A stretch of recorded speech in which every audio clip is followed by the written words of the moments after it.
Dmitry மெண்டலேவ் ஒரு ரஷ்ய வேதியியலாளர் மற்றும் கண்டுபிடிப்பாளர் ஆவார். அவர் வேதியியலில் ஒரு புரட்சிகரமான சாதனையான தனிமங்களின் ஆவர்த்தன அட்டவணையை உருவாக்கியதற்காக மிகவும் பிரபலமானவர். சைபீரியாவின் தோபோல்ஸ்கில் பிறந்த இவர் 17 உடன்பிறப்புகளில் இளையவர். கஷ்டங்கள் இருந்த போதிலும் அவர் வேதியியலில் கல்வி பயின்று பேராசிரியரானார். 1869இல் அவர் அணுநிறை மற்றும் பண்புகளின் அடிப்படையில் வேதியியல் தனிமங்களை ஒழுங்கமைத்தார்.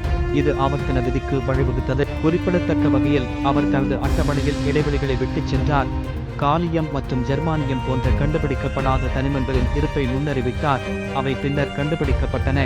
அவரது கோட்பாடு சரியானது என்பதை நிரூபித்தது. மெண்டலேவின் பணி நவீன வேதியியலை வடிவமைத்தது மட்டுமல்லாமல் இயற்பியல் மற்றும் பொருள் அறிவியலின் முன்னேற்றங்களையும் பாதித்தது.